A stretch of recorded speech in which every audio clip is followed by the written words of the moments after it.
She stands at the edge of a lake, the shore dimly illuminated by the moon. Blood starts to trickle through the dirt beneath her boots.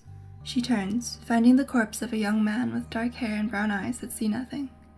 That is, until they move to stare at her, turning black with hate. River Fell blinks, the scene of the lake fading to be replaced by the inside of a dingy apartment, dark and dusty. Even though the nightmare has passed, nausea churns her stomach. It's no wonder she finds herself in a place like this, alone and waiting for a less than savory character to appear, rather than out with friends, doing what normal people would do. Well, she's mostly alone, anyway. Sometimes she wonders how the ghosts feel, having a murderer help them. Then again, they're so consumed with their own vengeance that they don't seem to mind.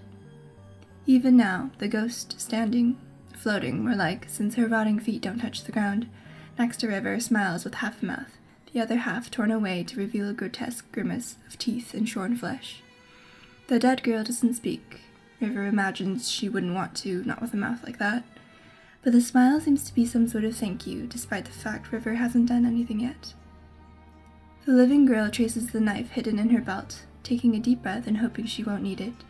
She's pretty sure all the preparations were flawless. It's just a matter of him showing. But after studying his methods and the evidence of what he did to this girl, River's also pretty sure he will.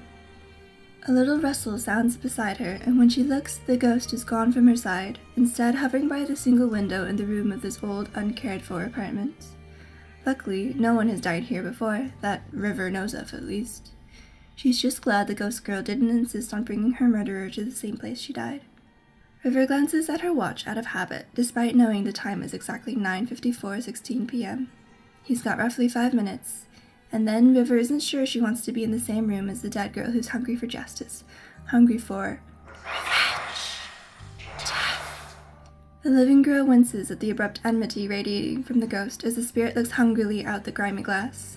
It comes like a fog clouding her mind, a hiss in her ear. "Could you wait a little?" she asks, a little irritably and far bolder than anyone else might be in the presence of a ghost. The head whips around, just the head. So River hears the bone snap as it breaks, the head lolling unnaturally on its splintered neck. River doesn't so much as flinch, just gives the spirit a look like, really? River has definitely encountered less pleasant than she. Like a child scolded by their parent, the ghost girl returns, losing her broken bones and ravaged skin, to become the girl she was in life, young and pretty, with long chestnut hair and curious green eyes, a one-dimpled smile lifting her cheeks. She wears a sundress, ivory with splashes of yellow flowers, the image of spring. Obediently, the ghost sits, folding her legs under her neatly, and all the malice is gone like flipping a switch. If River didn't know better, she would never know this girl wasn't alive. "You remind me of my sister," she says, her voice sweet and charming, and River raises an eyebrow in surprise. All ghosts love to tell stories, particularly the story of how they died, but she has never heard this one. This ghost's name is Allison Reyes, or it was when she was alive. The news reported her missing 4 months ago, and she was found a week later, body heavily mutilated and half of her face torn away, not to mention the guts spilling out of her stomach. There were no suspects or incriminating evidence to speak of, and as far as River knows, the case is still open. But there are other ways, different ways, to figure out who a killer is. At least for River. "How so?" River asks, at least to get her mind off the ticking clock that is somehow fixed in her brain. 9:57:02. "She would tell me to be patient too," the dead girl explains, the one dimpled smile marred by longing and wistful nostalgia. "She was the one who warned me about what I did online." The smile falters briefly before returning, saddened. She was always the sensible one. River refrains from snorting. She's been called a lot of things, but sensible has not been one of them. Generally, people describe a girl that hangs out in graveyards as freaky, or insane, or messed up, not sensible. But graveyards are the easiest places to hear the dead stories, like Allison Reyes's. River knows exactly how the killer stalked Allison on a sketchy online site and found out where she lived and what school she went to. She knows exactly how he followed her to a 24-hour diner and slipped a pill in her drink and carried her out to his car. She knows that he took her to an apartment not unlike this one, and chained her to a table so that he could start playing with his toys, knives and tools, and vials of acid to cut and tear and rip away flesh. How he started at her feet, pulling nails and dripping little drops of acid that slowly got bigger and laughed as her skin was slowly eaten away. River winces when she thinks of the pain Allison went through, the snapped fingers and endless cuts and burns. 2 days of this, no rest, no one coming to help her, until finally there was nothing else to do and he eviscerated her to kill her. River has seen the guts spilling out of the ghost's body, in memory and in death, and does not wish to see it again, but knows she probably will. In about 1 minute 48 seconds. 9:58:11 p.m. River rises and quickly lights the black candles placed at the 4 corners of the room, casting a sickly glow on the apartment. Under her breath, she begins a chant in an ancient language she couldn't speak otherwise. The words familiar on her tongue as she repeats the mantra over and over. She places a silver comb on the ground, the words never wavering, and takes a bottle of dirt taken from the grave of the dead and sprinkles it in an even circle around the comb. Now comes the hard part. There's a knock on the door, but scarcely has the sound registered that it opens to reveal a tall man with greasy blonde hair and an overconfident swagger to his steps as he crosses the threshold without asking, not that River expected him to. She knows what he thinks he's here for, and he thinks he's in charge. "You came," she says, and the words come out hoarse. Her eyes flicker to Allison, who has resumed the dead girl's skin, half-ruined face, gaping stomach and all. But the ghost girl does not move. She can't. Not yet. The malice returns, doubled, but River has trained herself to ignore it. Instead, she waits for the blonde man's reply. He grins a sly, hungry grin, hungry for blood and ruin and a pretty girl's screams. "Of course I did, sweetheart. How could I pass you up?" He looks her up and down, predatory. "And I must say, you don't disappoint." Allison hisses, her eyes disappearing to empty sockets, blood beginning to drip down her ruined face. That's a new one. But the blonde man doesn't sense anything amiss, just knows that another girl will be his prey. A willing girl, and that should take the fun out of it, but it doesn't. Except River has other plans. River smiles, coy and a little shy. "Thanks, mister." Her words take on a flippant edge, rebellious. "What are the candles for?" he asks, pointing at the corners where they stand. Making small talk. He edges further into the room. "Why don't you just turn on the lights?" River doesn't reply because Allison's wrath is almost screaming in her head. She's waiting for the moment of realization where he drops the cocky attitude and becomes paralyzed with fear. Maybe it isn't healthy, but River really hates these murderers too. "Hey, why don't we get out of here? I can take you somewhere real nice," he says, trying to get a response. But still, River says nothing, only watches as the ghost girl drifts around him in circles, hungry.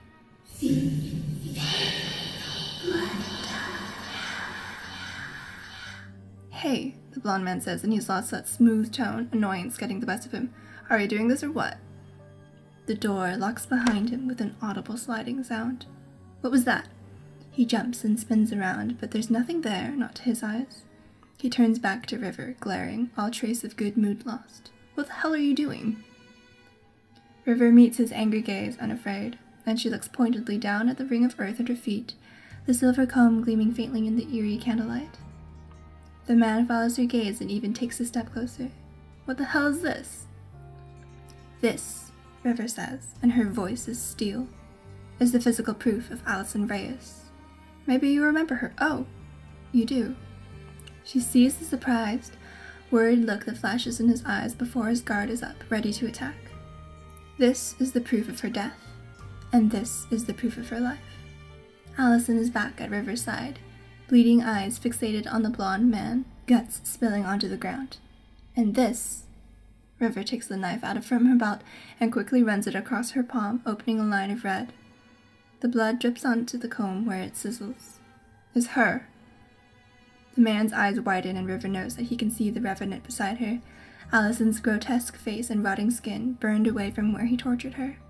Her hands are curled into misshapen claws, fingers pointing in all directions, with jagged bones sticking out. Kill! With a shriek that resonates inside River's skull, the dead girl lunges, fast as a bullet, and then he's screaming in agony as her hands rip at his flesh, tearing skin, ripping bones from the places, and River has to back away as blood sprays from his body, covering the ceiling, the walls, the door. The man keeps screaming as Allison's mangled hands dive into his stomach, ripping it open and pulling out handfuls of his intestines. As they fall to the floor, blood gurgles out of his ravaged mouth, his face barely recognizable without most of its skin. He falls, face forward, with a sickening splat as he lands in a pool of his blood and flesh. River hears his last rattling breath, and then he lies still, dead. River extinguishes the candles and inspects the spot where the comb and the dirt had been. They're gone, leaving a faint scorch mark. Satisfied, River pulls a strip of bandages from her pocket and wraps her hand, used to the faint stinging pain, tearing it with her teeth before tying it. When the blood is staunched, she risks a glance at the body and quickly turns away again, instead searching for the ghost. The dead girl appears before her, a smile lifting the intact half of her face. The hatred emanating from her is dissipated, leaving an almost peaceful calm, if not for the bloody corpse lying a few feet away. "Thank you," Allison says, and as River watches, the decay and rot fade away like she's healing. Her intestines pull back into her body and the gaping wound closes as the skin of her face reforms, that one dimple returning as she smiles. River nods, feeling that odd sense of impurity, coupled with a crude sense of justice and unsure of how to respond. It's true she doesn't have to help these ghosts, but she has the ability to, and it's one less murderer in the world. Besides, River was practically raised by ghosts after her mother fled the country and her father died. "You should leave," the dead girl says, and River nods, but first fishes a handful of sea salt from one pocket, sprinkling it on the body before adding a bundle of sage and agrimony flowers to alleviate the negative energy surrounding it. The plants should help to purify the area of its anger and tainted aura. River moves to the door, skirting the body and careful not to touch it. The worst part of these revenge runs, as River calls them, is that the ritual she performs with the candles in proof of death and life leaves her vulnerable to any malicious spirits wandering free. The ritual serves to allow weaker ghosts like Allison to affect the world of the living, specifically people. It needs items from the physical world with a strong tie to the dead person, something from when they were alive and something from when they died or were dead. The blood allows the ghost to tie itself to the sacrifice's spiritual energy and manifest. It's a dark deed, especially when using it for something like vengeance, but it's what River was taught and it brings the ghost's peace. But it also leaves traces of spiritual energy, something few people can sense and even fewer are trained to use. Among the dead, however, it's something that feeds them, something they gain power from and grow stronger if they get more. After one of these rituals is when River is most susceptible to possession and being consumed. The ghost girl, no longer malevolent, follows River as she emerges from the side of the building, looking around. The street is empty, just the occasional passerby with her coat up and head down, and no one notices the dark-haired, tired-eyed girl join them, nor the newly at peace spirit beside her. "What will happen to you now?" River asks when she's sure there is no one in earshot. Not that she isn't used to the strange looks people give her when she's talking seemingly to herself. Allison ponders that, staring out into the town like she's looking for inspiration. "I'm not sure," she answers. "That hate that was fueling me and ripping me apart is gone. I feel like I can rest now." River nods. "I'm relieved. So, are you going to just return to the graveyard? Or is there some other place you can go?" The dead girl is looking past River, across streets and houses, as if something calls her. "I think I would like to visit my old home again and see my family one last time." As she speaks, a genuine smile lights up her face, a look of joy unlike those of many of the spirits River encounters. "I thank you again, River," the ghost says as she begins to drift in the direction of home. "You are very curious." Now that the living girl has heard before. "Rest easy," she says, and watches Allison fade from view in the gathering dusk. Only when the last ethereal wisp has gone does River begin walking again, stuffing her hands in the oversized pockets of her jacket. Instead of heading home, her feet trace the familiar steps to the graveyard located on the big hill in the south of town. Big, overgrown rose bushes sprawl across the fences, the only clear gap where the gate lies. As River nears the cemetery, she snags one of the blooming flowers, a faint sunshine yellow, with practice, avoiding the thorns. The gate is locked with a heavy padlock, the graveyard closed to visitors at this hour, but River knows about a gap in the rose bushes where the metal bars have been bent and slips easily through. She stands there a moment, listening to the quiet emptiness, and then steps forward. A As soon as she nears a grave, the emptiness, the silence is gone, filled with the peculiar there-ness of the dead that River has long since learned only she can feel. And before long a ghost rises out of the grave, an old, kindly man with a cane, to smile at her with a surprisingly full set of teeth. River nods to him in acknowledgement, but he is not who she came to see. She walks down the row of graves, ghosts rising as she does, some waving or calling hello, some staying quiet and simply watching. Some aren't bothered and stay where she cannot see them, or maybe they're out haunting the place of their death. One of the graves gives her pause, and as she meets the eyes of the ghost watching her, the little boy's mouth turns black, teeth sharpening to hideous points as his eyes roll to the back of his head, only the whites showing. The claws that were once his hands scrape against the tombstone, and River isn't sure if the sound is real or in her head. But she remains unmoving, used to the rage of ghosts by now, even if it comes from a boy of 7. After a few moments, the dead boy's appearance goes back to normal, cherub-cheeked, with fair, curly hair and overlarge brown eyes. He smiles sheepishly at River, who gives him a soft, reassuring smile back. "Don't worry," she tells him. "I'll listen to your story another day." The ghost boy's grin is real as River continues to her destination. A lot of people get lost among the endless rows of tombstones, but River doesn't use the names or the lot numbers. She follows the stories of the ghosts, and the way the stories they share link her to them. It's a familiarity, a connection that pulls her to them, and River follows the bond she shares with the ghost in the yellow sundress to the grave of Alison Reyes. The tombstone is plain, identical to many of the others around it, with a simple inscription: R.I.P. Alison Reyes, January 4th, 2001 to April 12th, 2016. A beautiful daughter. The flowers that once adorned her grave are gone, withered away over the weeks since her family last visited. River frequents the cemetery enough to know that they come on the 14th of each month to grieve and place fresh flowers. How little they knew of their daughter's torment and death when they visited, unable to see what that man had turned her into. Now, River thinks, when the Reyes family visits, perhaps it won't be so sad, with the tortured ghost gone.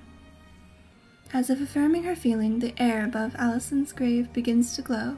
It's happened before with the ghosts River has exorcised, and without hesitation she steps into the misty light. A whirl of air surrounds her, and abruptly she isn't standing in the graveyard anymore, but in the kitchen of an unfamiliar house. She looks down at herself, never quite used to the almost transparency, the way the color of her body and clothes and hair take on a grayish overtone. The bright purple ends of her short, spiky hair probably remain the brightest part of her, but in this strange state of being, they are a little more than dull. River looks around and finds Alison immediately, on her feet, not floating. The ghost turns and smiles at her, beckoning her to follow, and she does. Alison walks instead of drifting, her steps taking on a dreamy quality as if they meet no resistance from the air. Similarly, River feels weightless, her boots meeting no sensation with the floor. As they move up the stairs, the Living Grail runs her hand on the banister, and again feels nothing. She wonders, as she always does, if this is how ghosts feel in the physical world, sensationless and disconnected, but still overwhelmingly present. When they reach the upstairs rooms, where several lights still shine behind closed doors, she knows that she cannot be perceived either. How lonely it must be for the dead, to be so close to the people they love, and then unable to do anything about it. Alison disappears through one of the closed doors, but River lingers a moment on the stairs. Picture frames are lined up neatly on the wall, most of them depicting the two sisters and the way they grew up together. As babies laughing, to toddlers playing with their toys, to rambunctious kids playing soccer and learning to dance. The last photograph shows them dressed for a dance at their high school, and even in this hollow state, River's heart aches a little to think that the pictures will only continue with one of them. When she can't take looking at the family's loss any longer, she follows Alison into the room she entered. Not Alison's room, like she expected, but her sister's, judging by the sleeping teenager on the bed. Alison stares down at her sister's prone form, expression unreadable. She looks up as River joins her, that same ache in her eyes that River just felt when looking at the pictures. The Living Grail shakes her head, the words coming out hoarse. "I'm sorry, I don't know the kind of ritual that will let her see you. Not while I'm in a story." She knows that Alison is not a powerful enough ghost to affect the physical world, not without some sort of ritual to bind her to a life force. Even as a revenant seeking revenge, she couldn't, and she has lost that power now. But the ghost shakes her head. That is not what I want. I am happy just being able to see them again. They will move on, in time. That ache again. River wonders if this is what true acceptance is, for someone to acknowledge their own death, that there is no coming back. She's met enough new ghosts to know how they cling to their past lives, hoping in vain for a way to live again.